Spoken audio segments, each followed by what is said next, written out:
வணக்கம். இது சமூகம் மீடியாவின் இன்றைய உலக செய்தி அறிக்கை. முதலில் தலைப்புச் செய்திகள். போர் நிறுத்த நீடிப்பு அறிவித்த சில மணி நேரங்களில் கப்பல்கள் சிறைப்பிடிப்பு. ஹோர்முஸ் ஜலசந்தியில் ஈரானின் வேட்டை. சீனாவிடமிருந்து ஈரானுக்கு ரகசிய பரிசு. நடுக்கடலில் சிக்கிய மர்ம கப்பல். ட்ரம்ப் வெளியிட்ட அதிரடி தகவல். முற்றுகையை யாரும் மீறவில்லை. ஊடக செய்திகளை மறுத்த அமெரிக்க ராணுவம். 29 கப்பல்கள் தடுத்து நிறுத்தம். லெபனானில் இஸ்ரேல் வான்வழி தாக்குதல். பத்திரிகையாளர் உட்பட 5 பேர் பலி. போர் நிறுத்த ஒப்பந்தம் முறியுமா? ஈரானுக்கு காலக்கெடு விதிக்க மறுத்த வெள்ளை மாளிகை. முற்றுகையில் ட்ரம்ப் திருப்தி. 8 பெண்களின் உயிரை காப்பாற்றினேன். ஈரானிடம் ட்ரம்ப் விடுத்த நேரடி கோரிக்கை. மரண தண்டனை ரத்து. பென்டகனில் அதிரடி கிளீனிங். அமெரிக்க கடற்படை செயலர் யான் பீலன் திடீர் நீக்கம். டினிப்ரோவில் ரஷ்யாவின் ட்ரோன் மழை. நள்ளிரவில் உக்ரைனை உலுக்கிய பயங்கரம். ஐரோப்பாவை அதிர வைத்த புதினின் ஆயில் அரசியல். ஜெர்மனிக்கு செல்லும் கஜகஸ்தான் எண்ணெய் நிறுத்தம். Fourth Monkey Connect coming soon. அமெரிக்க அதிபர் டொனால்ட் ட்ரம்ப் போர் நிறுத்த காலத்தை நீடிப்பதாக அறிவித்த சில மணி நேரங்களிலேயே ஈரான் தனது பலத்தை காட்டியுள்ளது. ஹோர்முஸ் ஜலசந்தியில் 3 கப்பல்களை குறிவைத்து தாக்கிய ஈரானிய புரட்சிகர பாதுகாப்பு படையினர் அவற்றில் 2 கப்பல்களை வலுக்கட்டாயமாக தனது நாட்டு எல்லைக்குள் கொண்டு சென்றுள்ளனர். ஈரானிய ஊடகங்கள் வெளியிட்டுள்ள தகவலின்படி கைப்பற்றப்பட்ட கப்பல்கள் குறித்த விவரங்கள் வெளியாகியுள்ளன. இந்த கப்பல் இஸ்ரேலுடன் தொடர்புடையது என ஈரான் குற்றம் சாட்டியுள்ளது.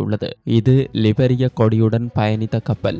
இது இந்தியாவின் முந்த்ரா துறைமுகத்தை நோக்கி சென்று கொண்டிருந்ததாக கூறப்படுகிறது. இந்த கப்பல்கள் முறையான அனுமதியின்றி ஈரானிய கடல் பகுதிக்குள் நுழைந்ததாகவும் GPS தரவுகளை மறைத்து சர்வதேச விதிமுறைகளை மீறியதாகவும் ஈரான் குற்றம் சாட்டியுள்ளது. ட்ரம்ப் போர் நிறுத்தத்தை நீடித்தாலும் அமெரிக்காவின் கடற்படை முற்றுகை தொடர்வதே ஈரானின் இந்த ஆத்திரத்திற்கு காரணம். ஓமானுக்கு அருகே 15 மைல் தொலைவில் சென்று கொண்டிருந்த கப்பல் மீது IRGC படகுகள் சரமாரியாக துப்பாக்கிச்சூடு நடத்தியதில் கப்பலின் கட்டுப்பாட்டு அறை பலத்த சேதமடைந்துள்ளது. ஹோர்முஸ் ஜலசந்தியில் எங்களது அனுமதியின்றி எந்த அணுவும் அசைய முடியாது என்பதை உலகுக்கு காட்டவே ஈரான் இந்த அதிரடி நடவடிக்கையில் இறங்கியுள்ளது. அமெரிக்கா ஈரான் இடையேயான போர் நிறுத்த சூழலில் சீனா ரகசியமாக ஈரானுக்கு ராணுவ உதவிகளை வழங்கி வருவது அம்பலமாகியுள்ளது. அமெரிக்க கடற்படையால் கைப்பற்றப்பட்ட ஈரானிய கப்பல் ஒன்றில் சில மர்ம பொருட்கள் கண்டெடுக்கப்பட்டுள்ளதாக அதிபர் ட்ரம்ப் அதிரடியாக தெரிவித்துள்ளார். ஹோர்முஸ் ஜலசந்தியில் அமெரிக்க முற்றுகையை மீறி செல்ல முயன்ற கப்பலை சோதனையிட்ட போது இந்த அதிர்ச்சி தகவல் கிடைத்துள்ளது.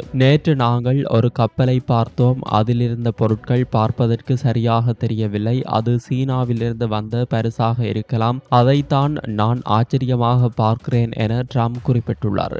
ஈரானுக்கு அமெரிக்க தளங்களை துல்லியமாக தாக்க உதவும் வகையில் TEE-01B என்ற அதிநவீன உளவு செயற்கைக்கோளை சீனா ரகசியமாக வழங்கியுள்ளதாக பைனான்சியல் டைம்ஸ் அறிக்கை உறுதிப்படுத்துகிறது. வான் பாதுகாப்பு துறையில் ஈரானை வலுப்படுத்த சீனா தீவிரம் காட்டி வருகிறது. தோளில் வைத்து சுடும் மான்பாட்ஸ் ஏவுகணைகளை ஈரானுக்கு வழங்க சீனா திட்டமிட்டுள்ளது. இவை தாழ்வாக பறக்கும் அமெரிக்க போர் விமானங்களுக்கு மிகப்பெரிய அச்சுறுத்தலாக அமையும். சீனாவின் இந்த நடவடிக்கை போர் நிறுத்தம் முறிந்தால் அமெரிக்காவிற்கு பெரும் பின்னடைவை ஏற்படுத்தும் என உளவுத்துறை எச்சரித்துள்ளது.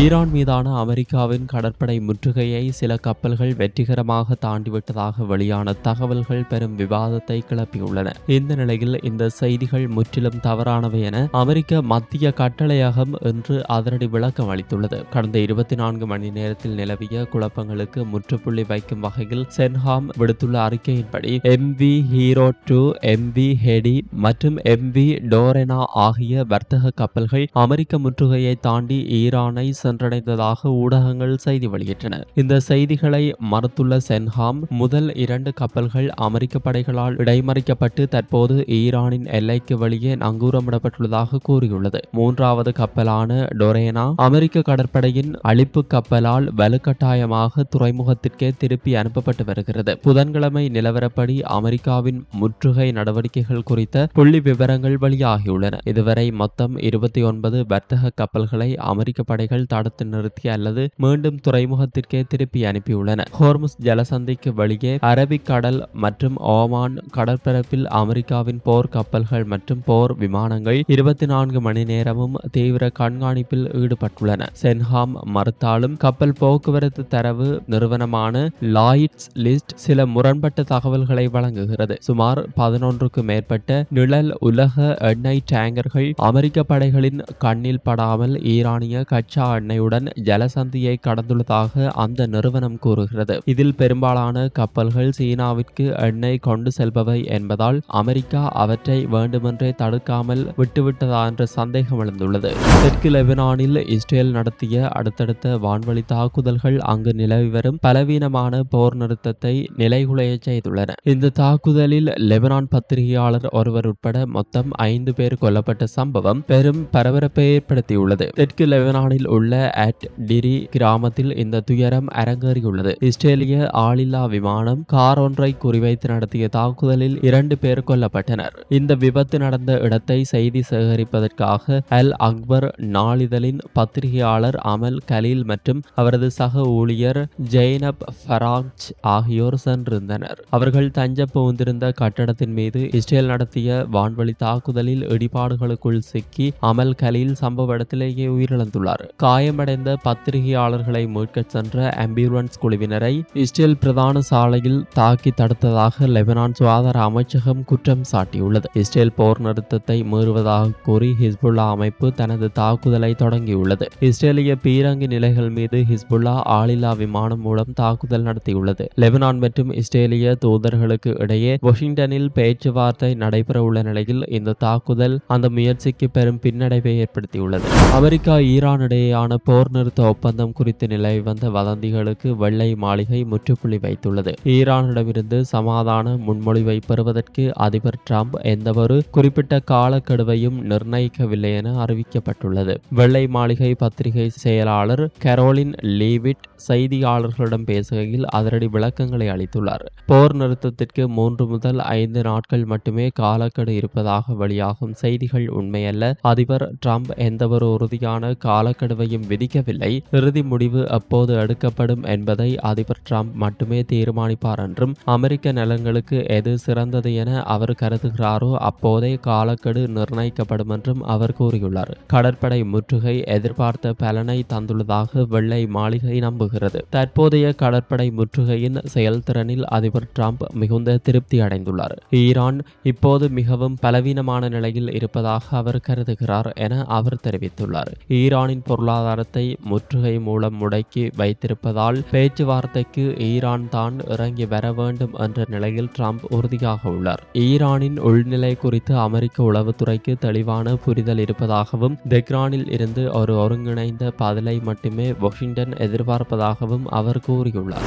ஈரான் அமெரிக்கா இடையே போர் மேகங்கள் சூழ்ந்திருந்த நிலையில் ஒரு எதிர்பாராத திருப்பமாக 8 ஈரானிய பெண்களின் மரண தண்டனை ரத்து செய்யப்பட்டுள்ளதாக அதிபர் டிரம்ப் தெரிவித்துள்ளார். தனது கோரிக்கையை ஈரான் மதித்திருப்பதாக அவர் பெருமிதம் கொண்டுள்ள அதேவேளை ஈரான் இதனை போலி செய்தி என முத்திரை குத்தியிருப்பது ராஜதந்திர வட்டாரத்தில் குழப்பத்தை ஏற்படுத்தியுள்ளது. நேற்றிரவு தனது ட்ரூத் சோஷியல் தளத்தில் டிரம்ப் வெளியிட்ட பதிவு உலக நாடுகளின் கவனத்தை ஈர்த்தது. ஈரானில் அரசுக்கு எதிராக போராடியதற்காக மரண தண்டனை விதிக்கப்பட்டிருந்த 8 பெண்களின் புகைப்படங்களை வெளியிட்ட டிரம்ப் அவர்களுக்கு எந்த தீங்கும் செய்யாதீர்கள் என தெஹ்ரான் தலைமைக்கு கோரிக்கை விடுத்துள்ளார். சில மணி நேரங்களிலேயே நல்ல செய்தி என கோரிக்கையை ஏற்று 8 பெண்களின் தண்டனையை ஈரான் ரத்து செய்துள்ளது. அவர்களில் 4 பேர் உடனடியாக விடுவிக்கப்படுவார்கள் என டிரம்ப் நெகிழ்ச்சியுடன் பதிவிட்டுள்ளார். டிரம்பின் இந்த அறிவிப்புக்கு ஈரானிய நீதித்துறை ஊடகமான மிசான் ஆன்லைன் அதிரடியான மறுப்பை வெளியிட்டுள்ளது. டிரம்ப் மீண்டும் ஒருமுறை போலி செய்திகளால்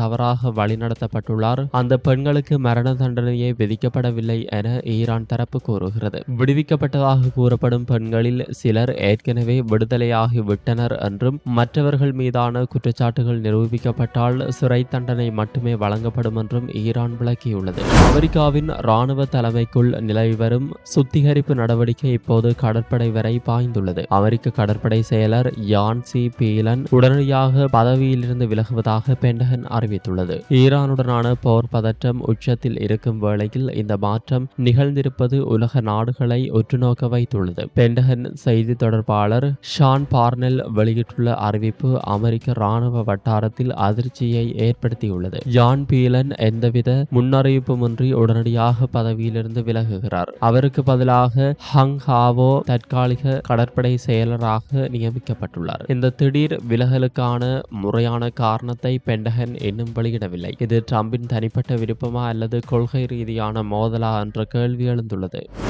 உக்ரைன் மீதான ரஷ்யாவின் ஆக்ரோஷம் இன்று அதிகாலை உச்சகட்டத்தை எட்டியுள்ளது. டினிப்ரோ நகரை இலக்கு வைத்து ரஷ்யா நடத்திய சரமாரியான ஆளில்லா விமான தாக்குதல்களில் அப்பாவி மக்கள் வசிக்கும் உயரமான அடுக்குமாடி குடியிருப்புகள் தீப்பிழம்புகளாக மாறியுள்ளன. இன்று அதிகாலை உக்ரைன் வான்படை விடுத்துள்ள எச்சரிக்கையை தொடர்ந்து டினிப்ரோ நகரை நோக்கி பல ட்ரோன் குழுக்கள் அணிவகுத்தன. நகரின் மக்கள் நெரிசல் மிகுந்த பகுதியில் உள்ள ஒரு உயரமான அடுக்குமாடி குடியிருப்பு கட்டடத்தை ரஷ்ய ட்ரோன் ஒன்று நேரடியாக தாக்கியது. இந்த தாக்குதலில் பல வீடுகள் தீப்பிடித்து எரிந்தன. இரவு நேரத்தில் மக்கள் உறங்கிக் கொண்டிருந்த போது இந்த தாக்குதல் நடந்ததால் உயிரிழப்புகள் குறித்த அச்சம் அதிகரித்துள்ளது. டினிப்ரோ பெட்ரோவ்ஸ்க் பிராந்திய ராணுவ நிர்வாக தலைவர் ஒலெக்சாண்டர் ஹென்ஷா வெளியிட்டுள்ள அவசர தகவல்: எதிரிகள் டினிப்ரோவை சிதைத்து வருகின்றனர். நகரின் பல்வேறு பகுதிகளில் தீ பரவியுள்ளது. நிலைமை சீரடையும் வரை யாரும் வெளியே வர வேண்டாம் என அதிகாலை 1:09 மணிக்கு அவர் எச்சரிக்கை விடுத்துள்ளார். முந்தைய தாக்குதல்களில் ஏற்கனவே சிதைந்திருந்த கலை அருங்காட்சியகம் மற்றும் அலுவலக கட்டடங்களை தொடர்ந்து தற்போது மீண்டும் பொதுமக்களின் வீடுகள் குறிவைக்கப்பட்டுள்ளன. ஏப்ரல் 10 மற்றும் 16ஆம் தேதிகளில் நடந்த தாக்குதல்களின் வடுக்கள் மறைவதற்கு முன்பே இந்த வாரம் மீண்டும் டினிப்ரோ, சபோரிஷியா மற்றும் ஒடேசா பகுதிகள் குறிவைக்கப்பட்டுள்ளன.